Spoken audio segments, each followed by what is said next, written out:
Good evening. The important thing is I made it. So on the way, we are worried that maybe we'll be terribly late, but at least not too late. We'll get here.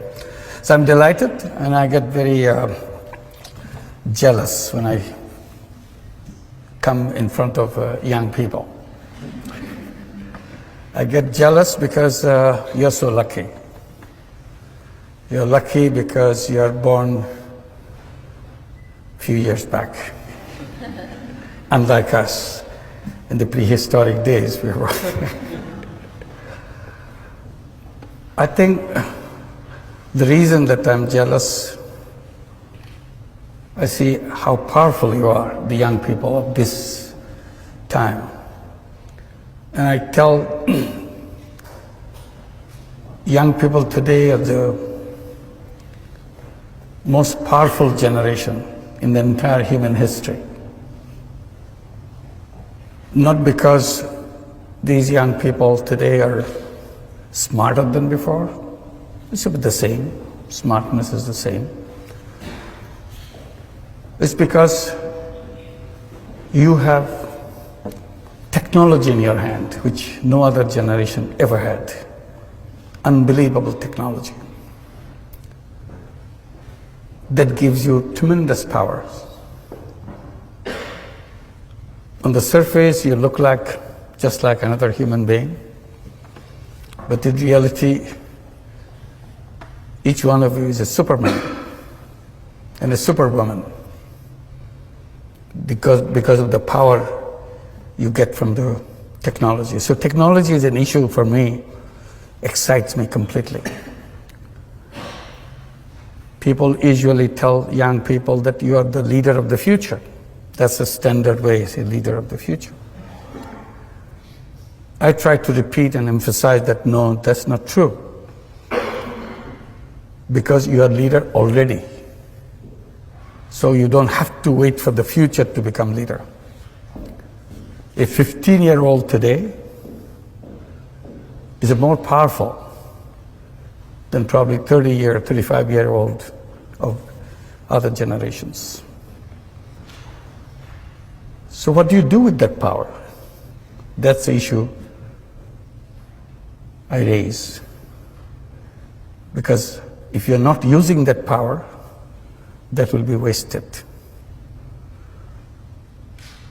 So first to feel that you have that power, the amazing power that no other generation in history ever had, and decide how you're going to make use of it. My story begins not about power. My story begins with frustrations. I was born in a country where in each direction you see it's a lot of frustrations, a lot of disappointments, a lot of things you wish didn't happen the way it happens. And out of this frustration, you feel you're a totally useless person. You cannot do anything. You have nothing that you can make a change, make a difference. The country went through famine. When I was teaching economics in the university right next door, people are suffering of hunger, 1974. So I felt all the theory that I teach is just useless stuff, has nothing to do with people's life. And I felt totally useless as a human being. I cannot be of some use to somebody. So that's what I was trying to do, getting into the village next door to the university campus to see if I have any use for anybody else. And then I did tiny little things to find my worth, that yes, I have some meaning in my life. And I did things which I knew nothing about. When you're desperate, out of desperation you do things which you never thought about. So I'm sure you have been told how to plan things, how to set things, everything very clearly. But that's not what I did. I jumped at things without knowing anything about it because I just couldn't wait. And you heard about microcredit, which goes with me. People remember how it started with me. It was not a pre-planned thing. Simply, the situation is so bad, you had to do something. And that situation is about loan sharking in the village, which is just next to the university campus. And it's so ugly, you feel so terrible that human being can be so heartless, so cruel to each other, giving tiny loans and take control of the full life of those people, turn into slaves because somebody gave you some loan, so he has the right to turn you into slaves. So you see it very clearly. It's not reading in the books. Just be there. You see the person who lends, you see the person who borrowed, and you feel totally important. You don't know what to do. Suddenly it came to my mind, I can do something. I can take care of this problem. It may be a global problem, who cares? But all I see, these people here, and I can solve the problem for these few people. The idea is, why don't I lend the money myself? If I lend the money myself, then they don't have to go to the loan shark. And the problem is solved for these people. And that's exactly what I did. I started lending money from out of my pocket. It's not a planned thing, calculated thing. And that's the beginning of the whole story of lending money. Then the battle became with the banks. They will not open their door because I ran out of my money because it became so popular. Everybody wanted to borrow money. Who doesn't? And in the process, I exhausted all my money. So I thought, why don't I go to the bank and let them do this? They refused. So my struggle began. Convince banks, which I never could.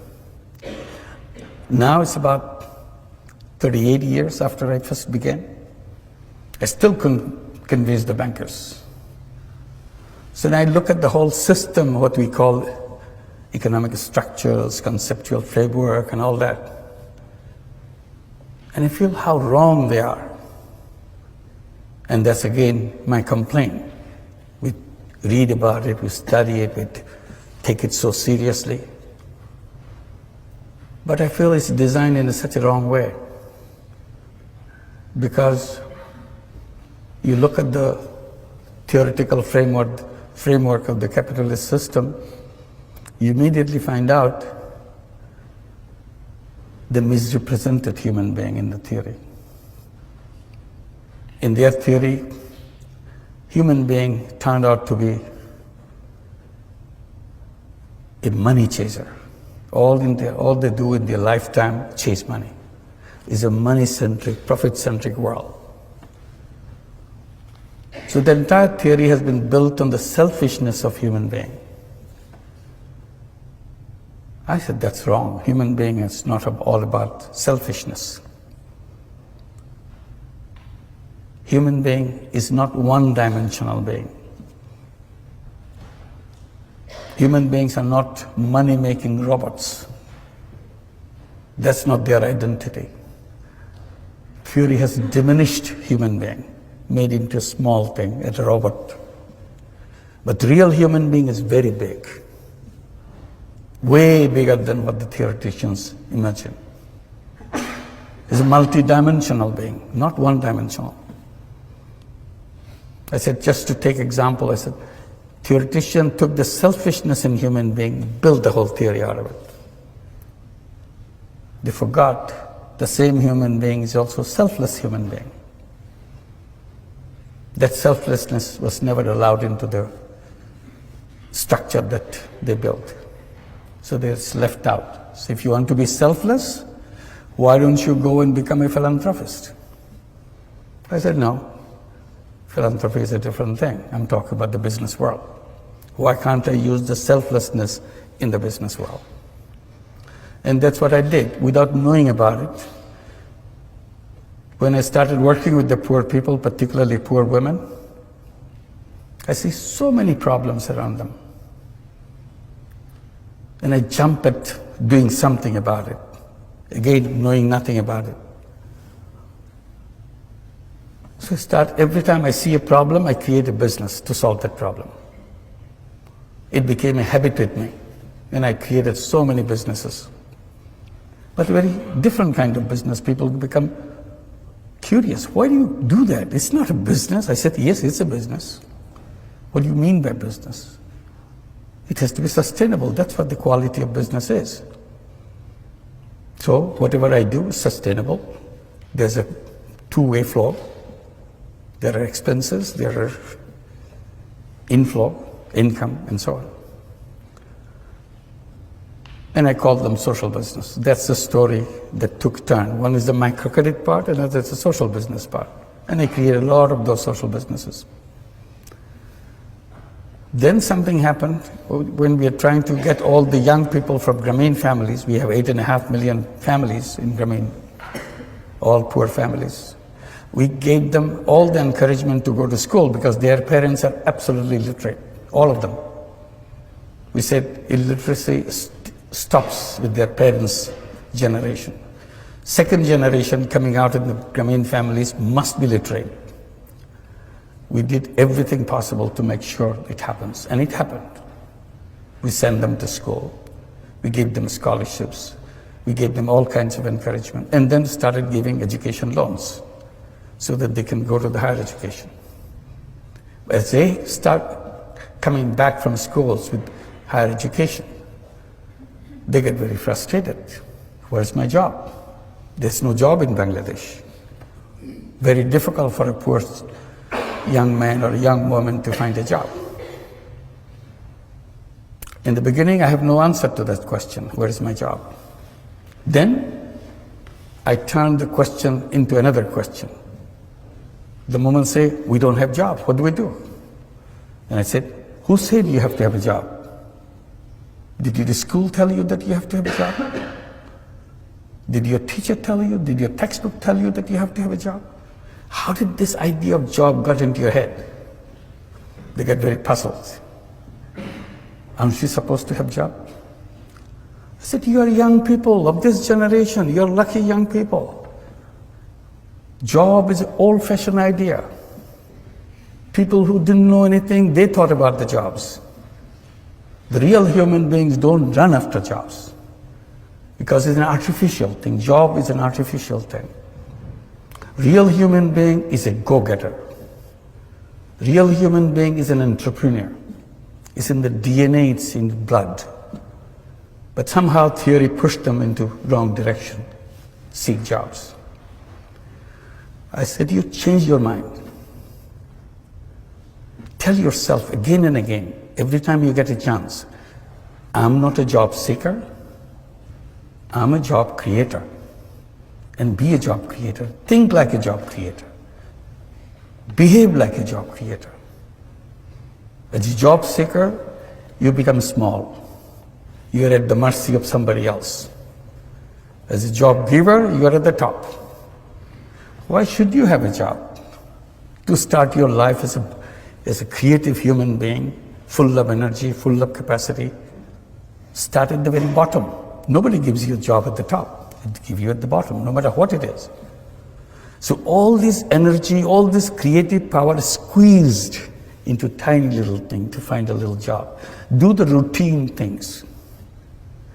That's not the destiny of a young man, young woman. Young man and young woman should start at the top and use all the creative capacity and change the world. They get very puzzled.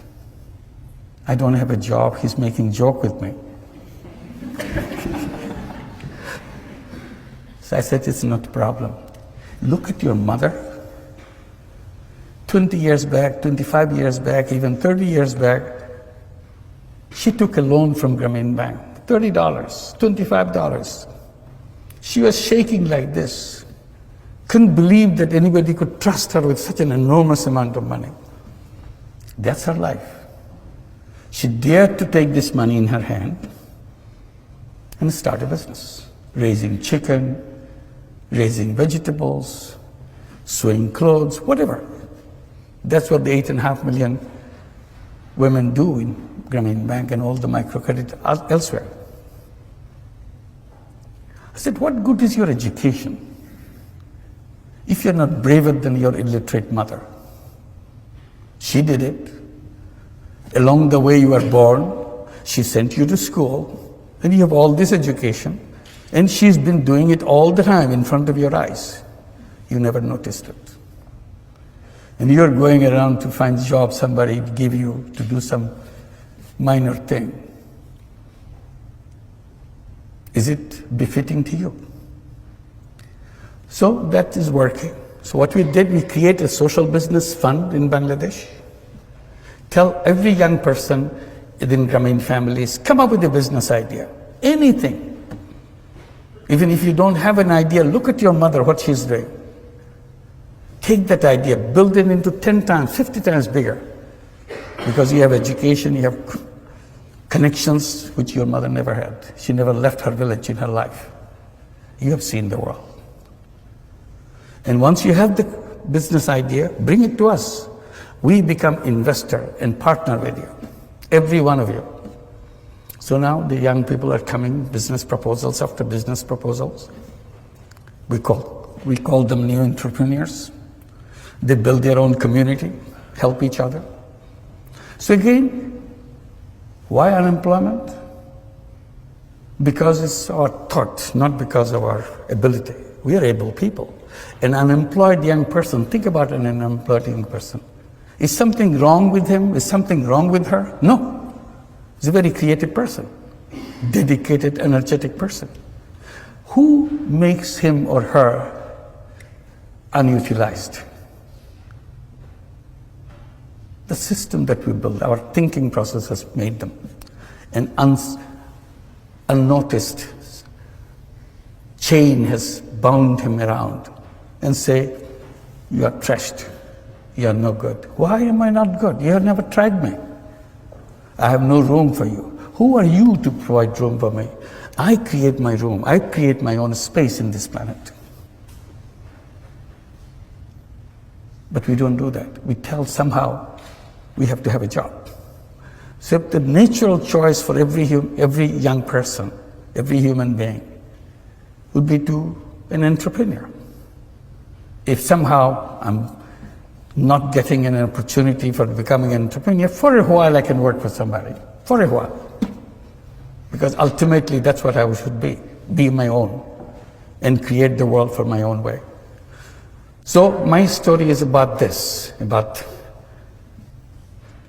microcredit, which is not about just lending money. It's unleashing the capacity that every human being has. And the system denied them that right. Like banking system is close to more than half the population of the entire world. It works only for the rich. If you notice, most of the institutions that we build are designed to work for the rich. And then we blame the poor for being poor. I said poor are poor not because of anything wrong with them. You simply denied them the doors to open. I give the example of bonsai, little tree. I tell that, look at the bonsai. You take the best seed in the world, put it in a flower pot, and give all your love to it, let it grow. It grows only this big. And you ask the question, is something wrong with the seed? No, nothing wrong with the seed. Then why is it so tiny? Because we didn't give them the space to grow. There is no base on which to grow. I said, poor people are bonsai people. There's nothing wrong with their seed. Simply, we didn't create a society to give them the base on which to grow. And then we blame them for being so tiny, so poor. So natural human being has no reason to be poor person. Natural human being has no reason to be an unemployed person. We made it happen for them. That's my complaint. I bring it to you. As a new, powerful young people, you'll create a world where the word poor will not be necessary. And I keep saying that poverty should be in the museum, not in human society. In the museum to show our stupidity, how we punished human beings for no fault of their own. And you'll create a society where there will be no unemployment. The word unemployment will not be understood. People will not understand, what does it mean, unemployed? Why should anybody be unemployed? The first thing to do is to make the word unemployment unemployed. And that's the beginning. Thank you very much.